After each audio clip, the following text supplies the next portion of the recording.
Hi there, this is Katherine. Thank you so much for turning in to another episode of the Digital Marketing Victories podcast. Before we get into this month's episode, I just want to share with you the ways that you can support the podcast if you're finding the episodes helpful. You can send me a donation at buymeacoffee.com/DMV podcast. Any and all level of donation would be very much appreciated. Help me offset the cost of producing the podcast. I'd also encourage you to subscribe to our newsletter so that you don't miss a future episode or any other news about the podcast. And to do that, you go to wostrategies.com/newsletter. Okay, on with our episode. Welcome to the Digital Marketing Victories podcast, a monthly show where we celebrate and learn from the change makers in digital marketing. I'm personally obsessed with how digital marketers sell through and get their ideas executed. I'm your host, Katherine Watier. I'm the owner of WO Strategies, LLC. We focus on organic discovery for our enterprise clients with a training-centered approach.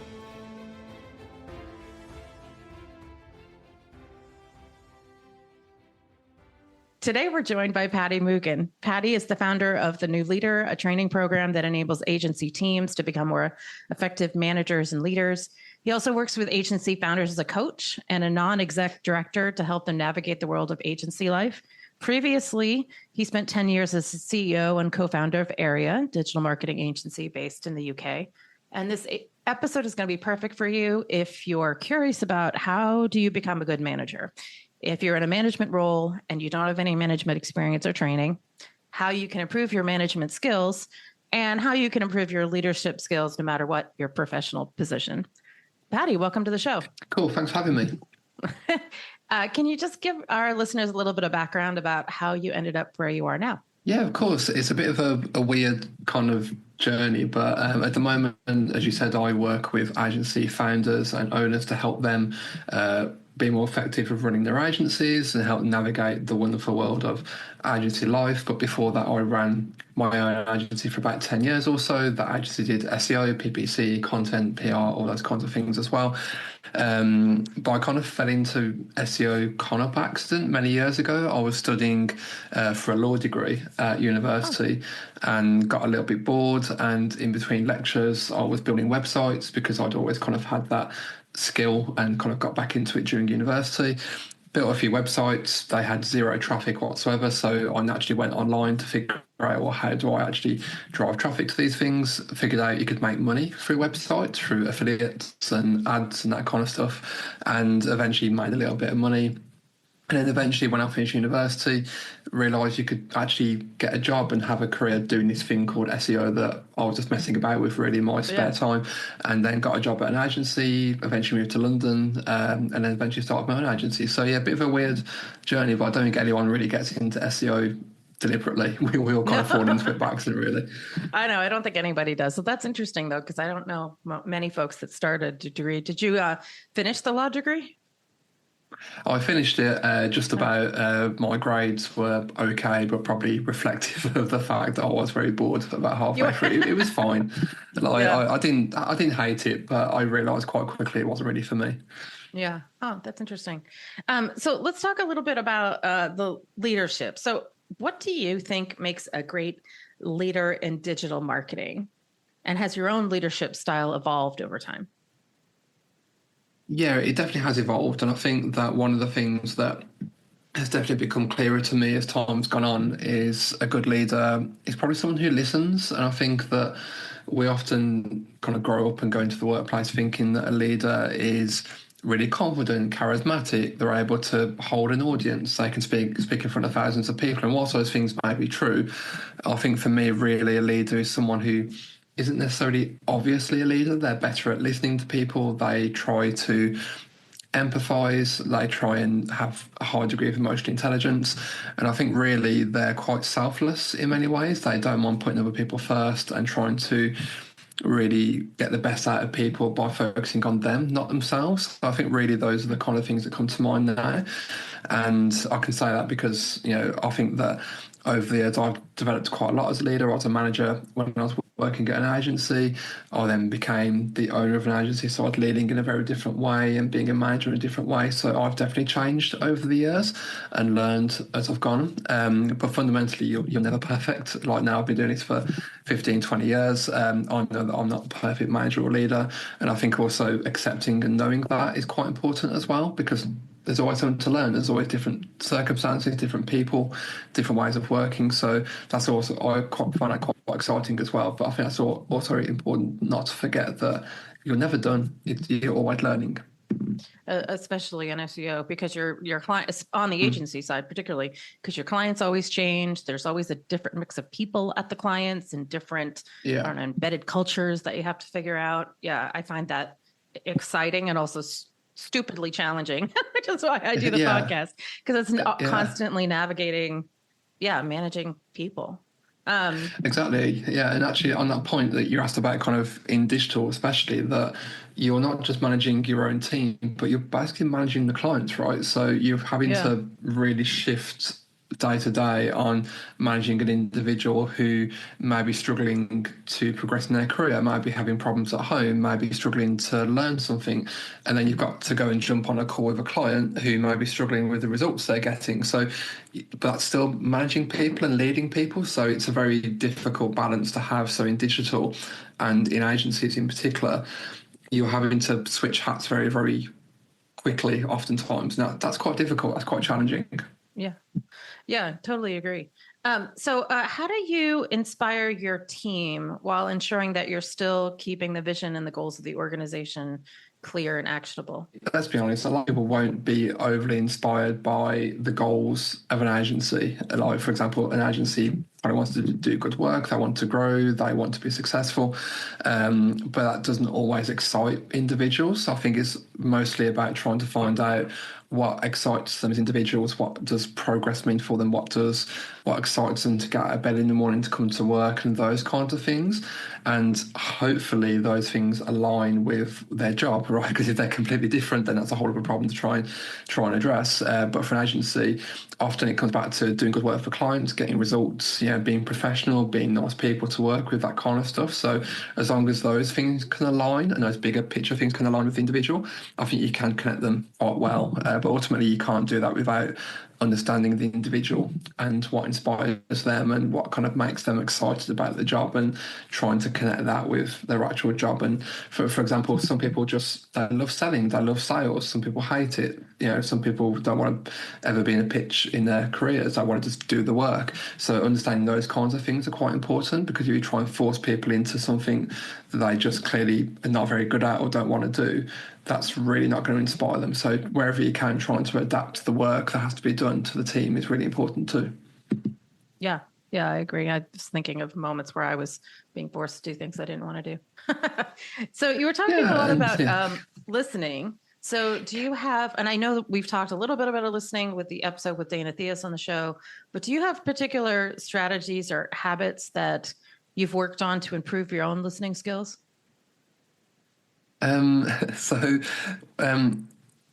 Kind of. So my instinct around listening actually comes from the fact that when I was younger, I had a bit of a speech impediment. So actually, I'm not a very confident speaker, especially in kind of small groups, in loud environments, that kind of stuff. So I was always the quiet one when I was growing up and coming into the workplace. So I kind of did it by accident, and just realised actually this thing that I do is actually a bit of a strength. So I started to lean into it and use it. So for me, it kind of came quite naturally to be a listener in the group and to people. But the one thing that I do try and deliberately do is often, like, when someone says something and you feel the instinct to immediately reply or give them some insight, something like that, sometimes that's not the right thing to do. Sometimes you're best just to take a second and pause. And I think that can be quite powerful, because when someone's sharing something with you, someone's struggling with something, they just want you to say something that is quite meaningful, not just blurt out the first thing that comes into your head. So I think when it comes to listening, it's important to then kind of obviously listen to the person quite deeply and be very present. But I think for me, I deliberately try and just take a second and pause before I blurt out a reply, and that's worked quite well for me over the years, because I actually do think about what I'm going to say. I don't just kind of say whatever the first thing comes to mind is. And that seems to reassure the person that I am thinking about this and not just saying something to break that awkward silence that we have. Yeah, the more you mention that, the more I think about how I wish I could remember this book, but there was a author on a podcast speaking about a book, particularly about the cultural differences of the pattern of talking.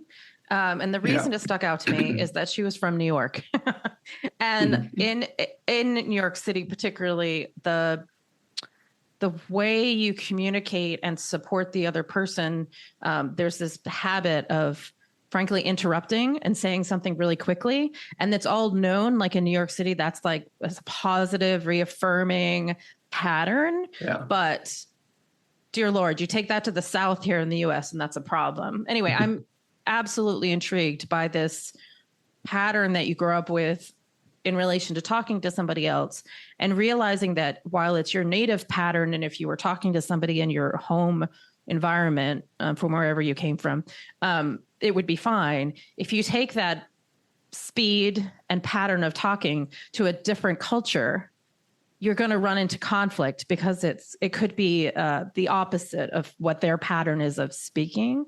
I don't think people talk about it or think about it enough, especially since we work with global teams now. Anyway, side note, I just have to find someone on the show to talk about this because I'm utterly fascinated.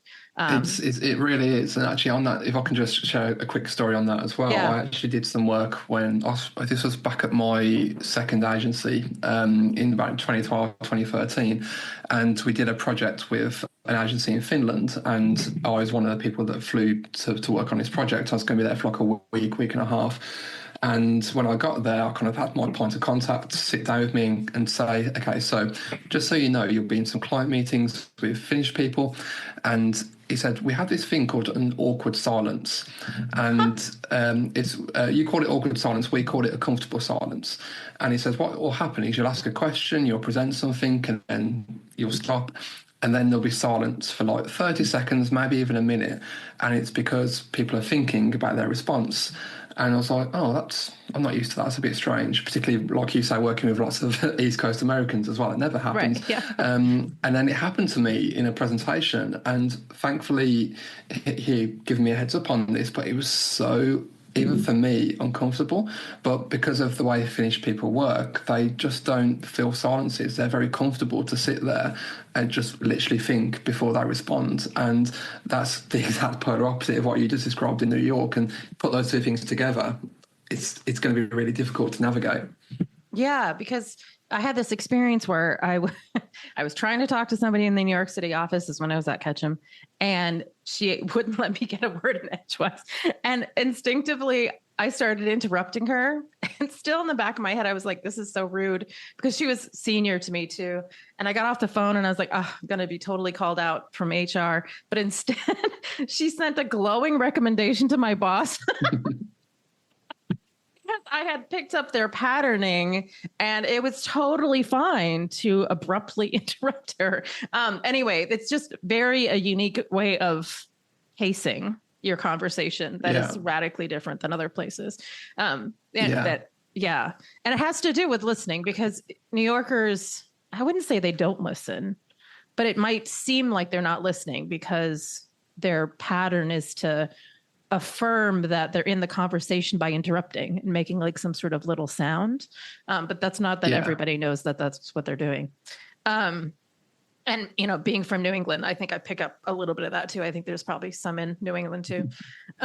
So if you're having hard conversations, whether it's about behavior or performance, or even a need for organizational change, what's your approach for setting that up and having those hard conversations?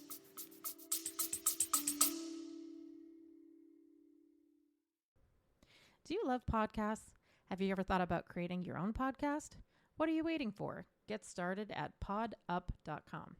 PodUp is one of the sponsors of this podcast, and they would love to someday sponsor yours. Starting is as easy as creating an account at podup.com today. PodUp has everything you need to run a full professional show with over 35 different tools with AI integration. Get a 7-day free trial with no credit card required and 15% off with the code DigitalMarketingVictories15. Don't have time to start a podcast? check out podallies.com. Get a team of podcast professionals to do all of the website, social media, and editing work for your podcast. Pod Allies is an agency run by the folks who built the Pod Up podcasting software. Get started with them at podallies.com. Get 15% off when you sign up for today for either Pod Up or Pod Allies with the code Digital Marketing Victories 15. Pod Up and Pod Allies can't wait to create with you and launch your podcast. Yeah, so I've had many over the years, some of them individually, some of them to whole companies with layoffs and stuff like that. So one thing that's I think is true of all of them is I take the time to really plan those conversations. And I always think that a lot of people know these conversations are coming as well. I think a lot of people, if it's bad performance or someone struggling with their role, it's never a surprise. So bringing it up is never the issue. I think it's the way that you bring it up and the way you talk about the issue that matters. So taking time to plan that and how you're going to approach it is really important, because also clarity really matters. So being really clear on what you want to say, because also with hard conversations, you could probably say so many things that the core message can get lost. So I'll take time to plan, okay, what are just the couple of main things I really need to say here? What are the most important bits? And I try and make a note of those.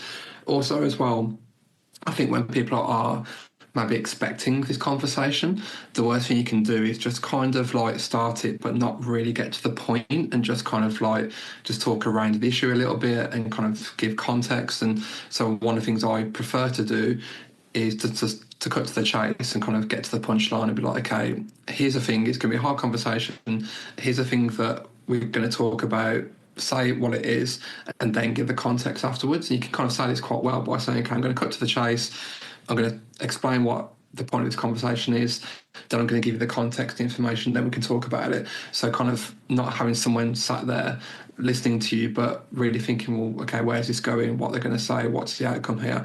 I think that can make things worse and less clear. So cutting to the chase, get to the point, then explain the context, the rationale, the reasons, that kind of stuff, and what you're going to do next afterwards. I think that's my general approach, whether it's to a group of people or one person, and that typically over the years has served me quite well. That's a great tip, especially with things like layoffs and restructuring. And I've been through a few of those, and I can think about ones that have been communicated well and not well.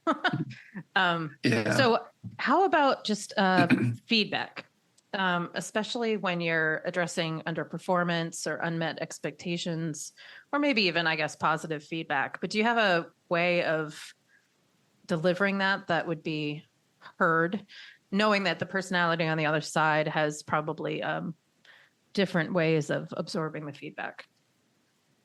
Yeah, one of the things that has really helped me over the years is actually to treat all feedback as very personal to the person when they receive it. So one of the things that you often read about is that you should try and separate the problem from the person. So when you're giving feedback, they try not to take it personally, and it's not about them. Now, whilst that's well-intentioned and somewhat true, I think to me, all feedback is personal. You know, whether I'm telling someone that, you know, they may have done something that could mean they lose their job, or they've just made a simple spelling mistake or grammar mistake, it's still them that's done both of those things. So it's still personal to some extent. The question is just how personal is it? And so when I'm giving feedback, I try and think about how personal is the feedback? Is it something that is actually going to go to the heart of who they are as a person? Is it about one of their personality and just their attitude, their behaviours? If it is, then I might take a much longer time to prepare for delivering that feedback. If it's on the other end of the spectrum where it's like, okay, they've done an SEO audit and they've misexplained hreflang, then of course, well, that's fine. That's objectively wrong. I can tell them it's wrong. I can explain why. And that's less personal to them. So I'll try and spend time thinking about, okay, how personal is this feedback? Is it objectively wrong what they've done? Is it a bit subjective? Is it about them as a person? And then try and plan the feedback appropriately. And I've got a few frameworks and different ways of thinking about that I'll try and lean upon based on how personal it is. But ultimately, the more personal it is, the more I'll plan that feedback, and the more I try and think about how to deliver it versus something that's quite trivial that I might just deliver quite quickly. If it's like personal, like the heart of the person's approach and conversation style and that kind of thing, do you also bundle it with like next step training suggestions, coaching, mentoring? I don't know. Those kind of things? Yeah, there has to be some kind of next step one way or the other. And the next step doesn't have to be something really big or concrete or tangible. It could just be another conversation. It could be we're going to follow up and talk about this tomorrow, all that kind of stuff. So, but you can't just leave it hanging. So yes, there has to be some kind of a next step. When it's something that's quite maybe personal to them and maybe their attitude, their behaviours, the next steps should be quite concrete, but also probably going to take some time. You can't just fix those kind of things overnight. And also, you can't just expect someone to necessarily change who they are. Like sometimes you want someone who may be a bit more bitey or a bit more direct with how they approach things. So you don't necessarily want to take that away from someone. You just have to help them channel it in the right way. So actually, I want people to work for me who've got strong opinions, who don't mind being candid and direct and open, but sometimes maybe with a client they may just need to rein that in a little bit because they could upset a client by being a bit too direct. So in that case, I'd work with them to try and coach them on how to keep who they are and not change that, but also adapt it to the client or different situations. So yeah, definitely need next steps, but if it goes to the heart of who they are, it's going to take a little bit of time for those next steps to actually work. Yeah, especially junior kids with the, I always say it's really hard because you walk into people that have spent a lot of time on their website and your job is to tell them that their baby's ugly. But you got to figure out how to deliver that message in a way that's not going to make them shut you down, which is the hardest thing. Yeah, exactly. Okay, so we're doing a lot more stuff remotely. I don't know if you still are in the UK. But generally, I think our industry is pretty remote friendly. So how do you deliver negative feedback remotely that's still empathetic? Yeah, so I think it's definitely still possible, but you have to essentially try to not do in some cases. So, for example, I would never ever deliver negative feedback over Slack or email, something like that. It sounds obvious, but people do it. And I think the reason people do it is because they're scared to have the actual face-to-face conversation and just say it for themselves rather than typing it. So I think firstly I would say that that's definitely not what not to do, because it definitely does happen especially for more inexperienced managers.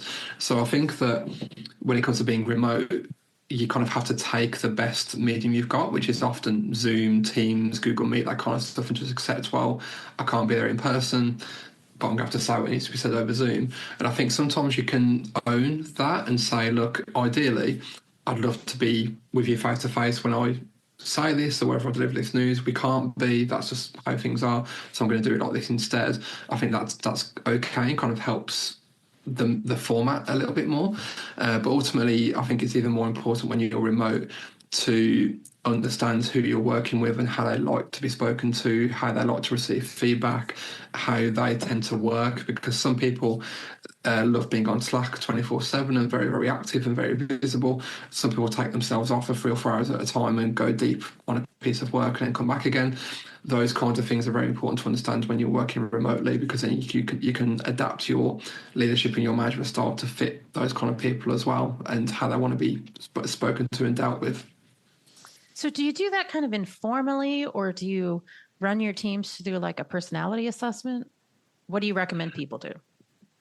I don't do personality assessments. I know a lot of managers who do. I'm not their biggest fan. I know that they've got value, of course, but I've never taken to them personally. So I think they're worth looking into if that's your kind of thing. I think for me, it's about having enough conversations with that person where I get to know them enough just through one-to-ones and conversations with them. It's why I think one-to-ones are so important as opposed to group calls all the time, because it's on the one-to-ones where you really get to know someone. So I think that when I first start managing someone, I probably spend a lot more time than usual speaking to them on Zoom or on Google Meet, something like that, just to get to know them a little bit more and for them to understand me as well and how I manage people and how I interact with people. But also I do spend time trying to kind of set expectations around their job, their behaviours, kind of how to work with clients, and really trying to kind of set the standards so that when the time comes to speak to them about those standards, they've had that delivered to them already. They know what I expect of them. Like, for example, for me, I expect them to be on time to calls, to have an agenda if they set up a meeting, to send notes to the client afterwards. Like, these kinds of things I'm very upfront about, and you can do that remotely just by speaking to them and sending stuff afterwards, that kind of stuff as well. Yeah. Okay. So also remotely, what do you do with personal development plans? Like, how do you help the employee set it up? And more importantly, make sure they're still tracking. Is it still the one-on-one? Do you have, like, I don't know, some sort of regular check-ins that they're updating their personal development plan? Yeah, I think actually with personal development plans, the approach isn't too dissimilar when you're working remotely. I think the fundamentals are still very much the same, which are you have to have stuff written down, whether you're remote or not, because obviously having it in your head probably isn't the best idea. So having it written down and kind of worked on is standard pretty much across the board. But I think having them own it and have them update it before you have your next one-to-one, whether that's in a month or 3 months, wherever it may be, making it clear that, hey, you own this, you update it, I'm going to help with it, but you're the one who has to update it before our next chat. Making sure that's very clear to them is really important. But I think with the remote side of it, doesn't change the approach too much on that front. Again, that would happen if I worked in an office with someone as well. I guess with personal development plans, it's more about, again, making sure you understand the person, what drives them, what motivates them, and not just projecting a plan onto them that they don't really buy into or isn't really meaningful to them, but could be meaningful to you. But if it's not meaningful to them, they're not going to buy into it or take it on board or work on it. Yeah. Yeah. And I sort of mean the personal development plan in a positive way. I just realized when I said that word that there's like a negative connotation to it. But I do think that you can just set up a plan for increasing your skill set in a variety of ways with your manager and have it documented. And anyway, so I was more thinking that than like you're in trouble and you have to meet these things or we're going to fire you kind of thing. So have you modified any of your leadership skills to the remote marketplace or the remote employees at all? Or is it just about the same? Are there any other soft skills that you've been working on or picked up for that? Yeah, I think, being honest, I've spent a lot of time thinking about this, obviously, throughout COVID. And I'll be honest in that I probably didn't adapt quickly enough to that. I was one of those people that thought, oh, it'll be a few weeks or a few months and we're going to be back in the office. And clearly it wasn't. And now, arguably, we're never going back to the office properly ever again. So it did take me a little bit of time. But I think that when I did start to adapt to it, I realised that actually the fundamentals of managing people are still the same. So for me, things like giving feedback, doing one-on-ones, doing personal development plans, those kinds of things are still the same in the remote world versus an in-person world. The bits that I've tried to adapt and change a little bit are very much around when I'm speaking on Zoom or if I'm writing stuff on Slack, just being a bit more thoughtful and just trying to imagine a bit better how someone's going to receive what I'm saying and what they're going to hear. Because when you're in a room with someone, it's a bit easier to notice when you've made a mistake or you've messed something up or you've said something that someone doesn't understand or it may bother them. That's a lot easier to pick up on in the same room. Whereas when you're remote, particularly if someone doesn't have their camera on or it's over Slack, you don't know how stuff is being received and how stuff is being kind of reacted or responded to. So I think for me, I've just tried that a little bit harder to be clear when I'm on Zoom or on Google Meet, or if I'm writing something on Slack or an email, just checking myself a little bit just to make sure, okay, how could someone perceive this? How could I respond to it? If I can't see them, if I can't see it, let's try and just cover myself a little bit more. So I think it's about just thinking a little bit more about people's responses, knowing that you can't see them in real time. Yeah. Yeah. Okay. So this year and last year have been really bonkers for SEO. The change is intense. Like I've been in the industry for 20 years. I'm feeling it. I think I talked to all sorts of other SEOs. They're feeling it. So do you have any advice for helping your teams with that uncertainty and change and keeping their stress level at an even keel, even though it's bonkers? Yeah, I think I always try and remind people of the fundamentals of what we do because at our hearts, whether you're a technical SEO, a copywriter, a PR or PPC person, the principles of marketing are still very much the same, right? In terms of having a good product and getting it in front of the right audience, that kind of stuff.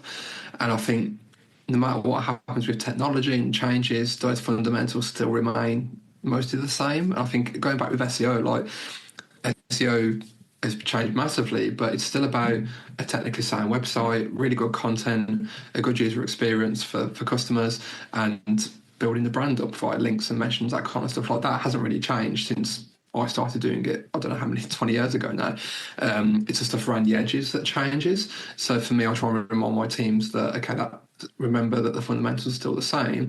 And then the things that change around the edges, they are very important to think about and to concentrate on, but don't get carried away with them and don't kind of panic when they come along. So with AI, a classic one at the moment, no one really knows what is going to happen with AI. No one really knows the impact of it, how it's going to change things.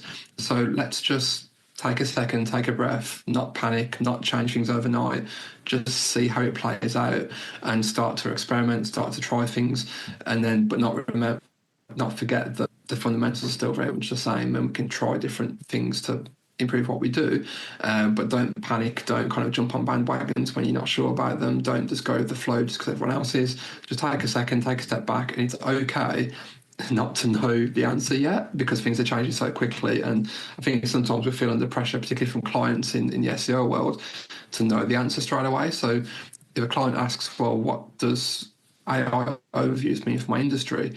So you probably done that, but it's okay to say, well, we're not sure yet. We're doing this, we're doing that. It's trying to understand it a bit better, but don't think you have to just pretend to know it all from day one because no one really does. No. Saying I don't know, but I'll get back to you is such a skill. I don't know how you get younger kids really comfortable doing that, but yeah, it's definitely something that we need to make sure they're comfortable with. I mean, one of the other things I used to do is especially if you're younger and your career takes up a huge chunk of your life and who knows what you're doing outside. But I used to see a lot where they might lose perspective about the larger where we are on the planet. And so I would always recommend that if they're not maybe volunteering, that might help like anchor them in the rest of the wide world. Because if you're feeding folks that don't have a home or they're hungry or whatever the issue might be, I just think it gives you perspective. Not that it's not important to make sure that your clients are, hitting their revenue goals and whatever, but if you pull out a little bit, I think it might help regulate your stress a little. Like, ultimately you're probably not working on a website where people are dying. Probably. I totally agree. And I think I've had to say that a few times to people over the years and remind them a bit that we do SEO. Like, come on, like we're not curing diseases. We're not sending people to Mars. We're not kind of doing life-changing things every single day. Yes, what we do is important, but have a bit of perspective, and that's actually a good thing to have. And sometimes just go outside for a walk, like, and enjoy the fresh air. Don't be stuck at your screen all day thinking this is my whole world. So yeah, I think you're completely right that we need that perspective. No matter what you do, you need to remember kind of where you are in the world and kind of like the impact of what you're doing, particularly when it gets very stressful as well. I mean, unless you work in an ER as a doctor, then I've got no advice for you. But generally in the digital space, take a breath, walk outside. Yeah. So do you have any tips for how to create, this is so funny that I'm mentioning these words with the current state in America, I just have to say that, but an inclusive workplace where people from diverse backgrounds actually feel like they're part of the team? Do you have any tips about that? Sorry, that's a lot of sarcasm in my voice because of what's going on currently. No, I think you've got every right to have that kind of sarcasm right now. No, I think that I was speaking to someone just this morning about this exact area as well, because we were talking about how a lot of companies over the years have been paying lip service to this whole area and just kind of like pretending that they care but not really doing anything and saying stuff and not doing anything. And I think unfortunately with what's happening in the States now, more companies have got the excuse to not do anything now, just quietly let programs off go. A press release, an executive order. It's not a law. All right, that's my little rant. But like, it's not a law, and yet all of these people changed all of their DEI and initiatives in a heartbeat. Yeah, It was And I think awful. those are the ones that probably weren't doing much of meaningfulness in the first place. They may have been doing Right. stuff, but they probably didn't care, right? So because I dropped it so quickly, it clearly wasn't a big deal A to them in the thing. first Yeah. place. But in terms of the more positive side, I feel like one of the things that we did years ago at Aira was to try and address this through our hiring practices and trying just to put our opportunities, put our jobs in front of more diverse backgrounds, people with diverse backgrounds, different areas, that kind of stuff. Thankfully, the pandemic helped with this a bit because obviously that opened up geographically different areas of the UK for us rather than Right. just, the next 10, 20 miles. So that definitely helped quite a bit as well. But I think the main thing that helped with us was just kind of the starting to be more aware of it and starting to actually be more conscious of it and starting to know that there are things you can do to take control of some of this. And I think a lot of it is around the hiring process and to get more people of diverse backgrounds into the workplace, into your company. And then when they're there, listening to them, speaking to them, and trying to find out, okay, what more can we do here? What more can we do to support? What more can we do to give opportunities to people from different backgrounds? And also, there's a lot of companies and organisations out there now that explicitly do this as well, who train people from maybe poorer backgrounds where they don't have university access and stuff like that in digital skills, and then connect them with companies. So I think partner companies as well is quite important because they can bridge the gap a little bit as well and help you kind of on your journey when it's quite difficult sometimes to do on your own. Yeah. Yeah. I think it's super important because the more, especially depending on what client you're working on, the more diverse your team is, the more prepared you are to work with different clients that also have a diverse audience set, right? It's hard for you to market to an audience if you've got nobody on your team that has any idea what that audience is about without doing a ton of user research. So Yeah, exactly. Delegation. I have not had problems with this, but I know some people do have problems with delegation. So what advice would you give to people that have trouble letting go and managing the delegation process? Yeah, so one of the first things I try and remind people is that you're only really holding yourself back if you can't delegate, and you're also holding back the people who work with you and for you as well. Because ultimately, as you become more senior, when you become a manager for the first time, you become busier and you physically can't do everything that comes into your inbox or onto your to-do list.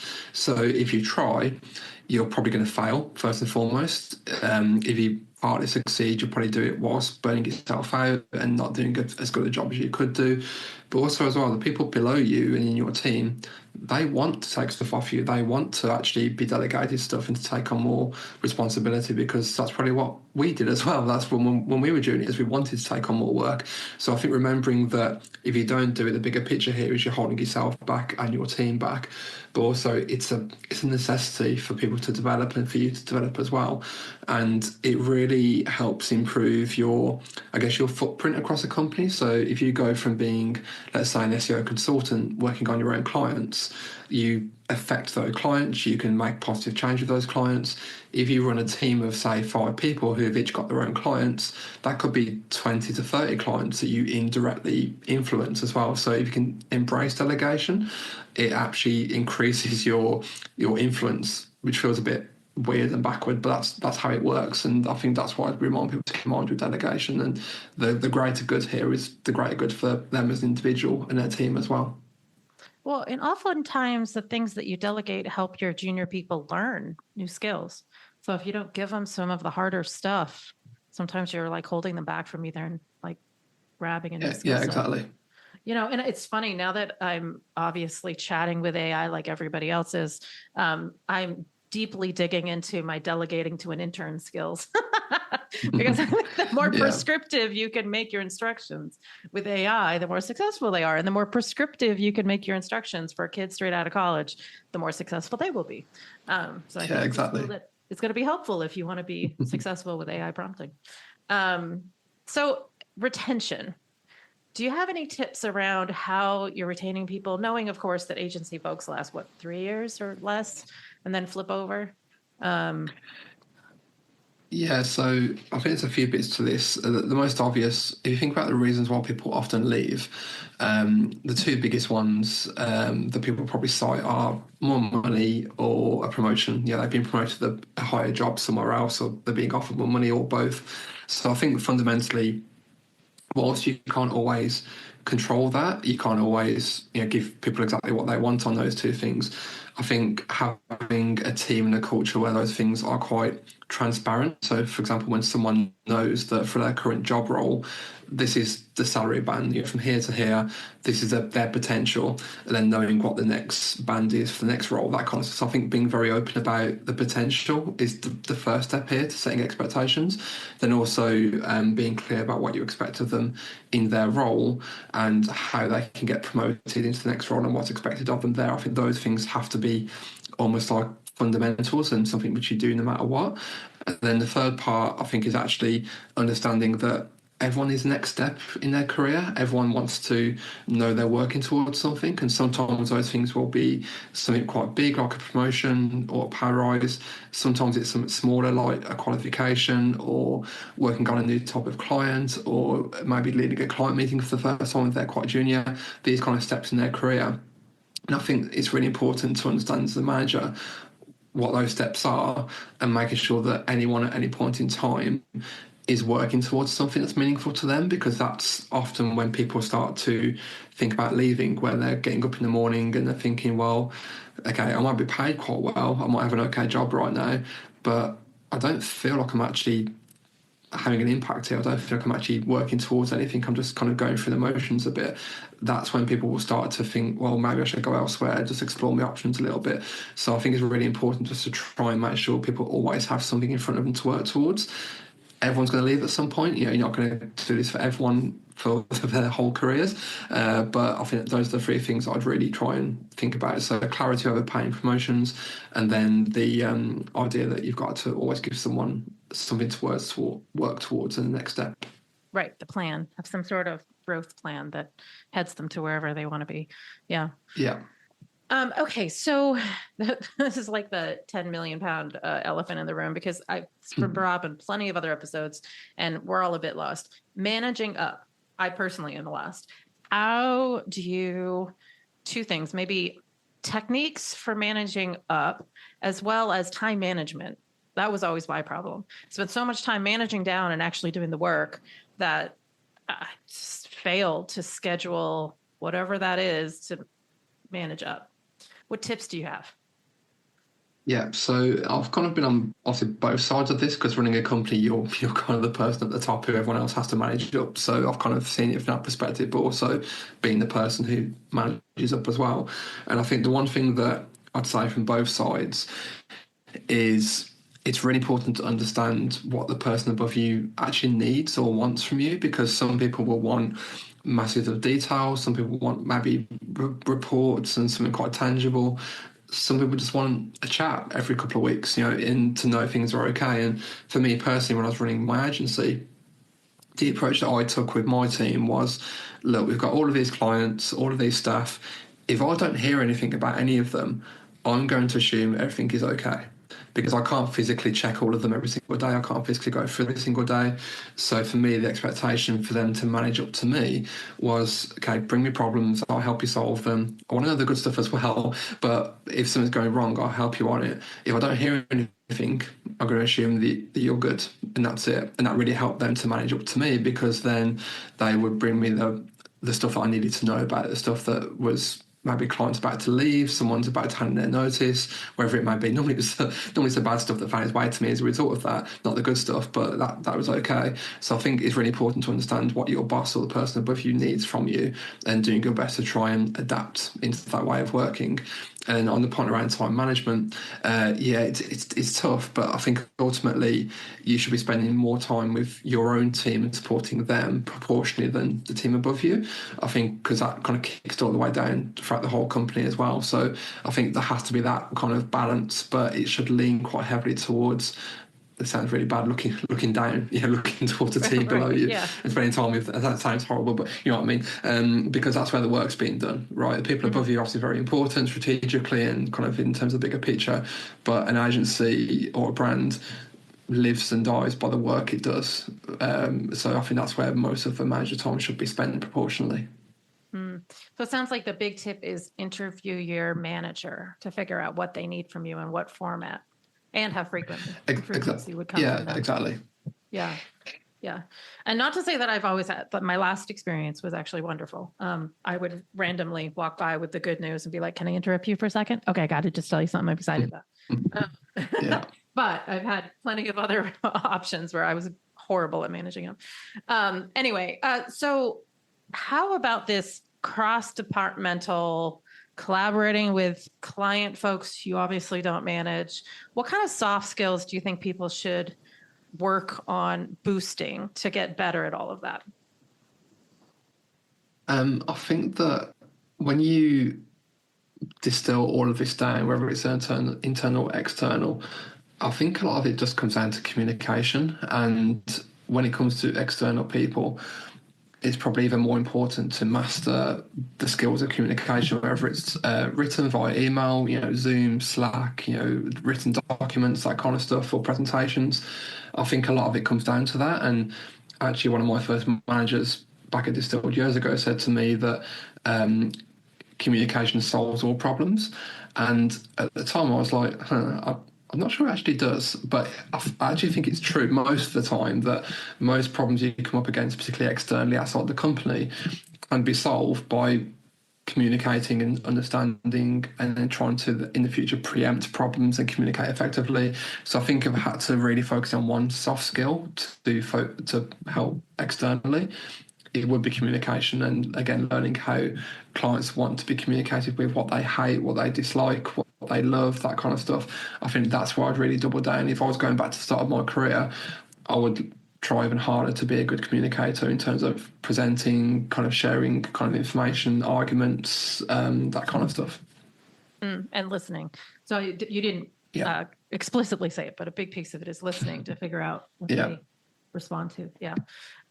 So, all right. So what mistakes have you made as a leader, and how did it shape who you are now? Do you have any stories to share about what you would have done differently?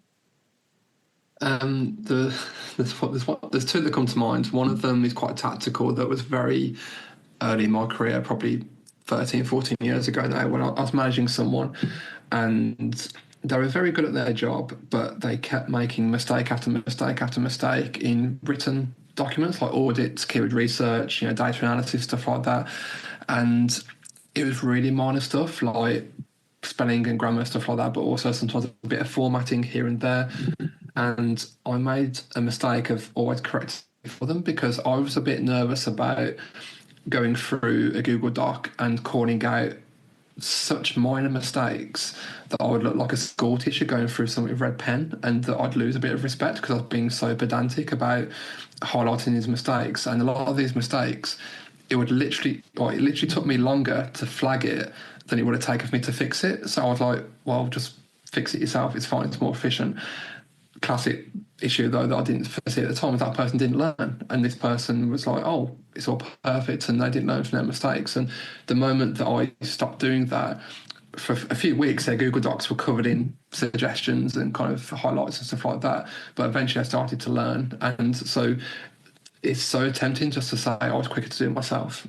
Actually, it's not, because you can compound that over time as you take longer to fix all those mistakes, and then just kind of deal with it the way it should. So that's probably one mistake. The other mistake that came to mind when you asked me that question was actually when I was leading my agency, a mistake I made was assuming that people listen to me all the time. Like, they don't. Like, especially in a remote world where you're doing Zoom and stuff and people have their cameras turned off, or they're checking Slack at the side or whatever. So I think, don't assume people listen to you all the time. And so key messages often need repeating. Firstly, because, people sometimes don't listen, or they zone out a little bit. Sometimes people just don't understand it. They're not clear, but they won't ask you to make it clear, so they just carry on as normal. So I think for me, as a leader of an agency, repeating stuff over and over again became quite common for me, to make sure that key messages, key things were understood and listened to. Maybe when you're a leader of people and you're trying to convey something, don't assume that everyone's listening all of the time, or don't assume that people understand everything you say first time around as well, because they probably don't, particularly in, like I said, in a remote first world. Yeah. I mean, isn't that also just the fate of us being trained by the internet and our lack of attention spans? Sadly. right? We just have a short attention span. I mean, when we market to other people, we repeat it multiple times. It's like one of the tenets of brand marketing. But yeah, exactly. A great tip. Yeah. So if somebody wanted to transition from their job now into a leadership role, what tips would you have for them? This one's probably a bit self-serving, but the first thing I'd say is go and get some training, because most people don't get training. So I'm not sure what it is in the US, but in the UK, there was a stat last year that said that across all industries, 82% of managers go into that job with zero training whatsoever. Wow. So actually a lot of people who go into the job not really knowing what they're doing. So I think first and foremost, I'd advocate for yourself and go and get some training, whether it's formal, informal, whatever it is, just go and try and get some help. The other thing that I'd also say is when you become a manager for the first time, particularly at agencies, you end up doing two jobs for a while. So you still end up doing your old job, which may be SEO, PPC, whatever it may be, working on clients. Because when you become a manager, those clients don't suddenly disappear, right? They don't just get taken off you overnight because you get given a team. So you end up doing two jobs for a while, which makes you very, very busy and probably quite stressed. So try to avoid kind of thinking that as a manager now, you have to do everything all at once and trying to put in new ideas and try and do all these new things that you might want to do. Keep it simple for the first month or so. Just listen to your team, speak to them, try and understand them, try and understand their jobs, understand their challenges, understand what they do. You wouldn't believe how many managers don't really understand what job their people do, particularly at larger organisations. They don't really get it. So I think because you're going to be so busy in a short period of time, keep it really simple. Don't try and do what I did many years ago, which is like bringing in all these new systems, these new tools, these new ways of working without really understanding the team first. So first and foremost, speak to the team, listen to them, understand them, just be present with them for a few weeks and try and really get them before you start rolling out this idea or that idea or this tool or that tool. Just spend time with them in the first few weeks, because it's going to be busy, so you can't do everything anyway. So you might as well spend that time effectively, which is normally speaking to them and getting to know them and understanding them. That's a great tip. That was what happened with me. I never thought of it that way though. But yeah, you're going to be swamped. Totally. Yeah. So this has been super helpful. I'm hoping that the listeners find it valuable. I found it valuable. So what kind of win or resources do you have to share with the listeners?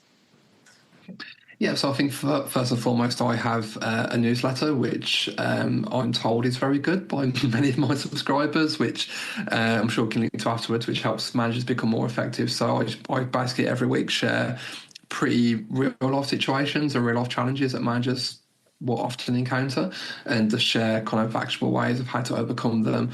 And I'll cover some pretty kind of difficult topics sometimes, from kind of, how do you fire someone? How do you actually put someone on a personal development performance plan, that kind of stuff, and how do you actually give someone difficult feedback? So I try and tackle quite difficult problems. So yeah, my newsletter is probably the one place where I think most managers should start learning. Great.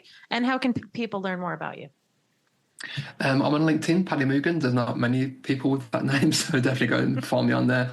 And also my website is thenewleader.digital. Great. This has been awesome. Thank you so much for taking the time with me today. It's been great. Thanks so much for listening. To find out more about the podcast and what we're up to, go to digitalmarketingvictories.com. And if you like what you heard, subscribe to us on iTunes or wherever you get your podcasts. Rate us, comment, and share the podcast, please. I'm always looking for new ideas, topics, and guests. Email us at digitalmarketingvictories@gmail.com or DM us on Twitter at DMVictories. Thanks for listening.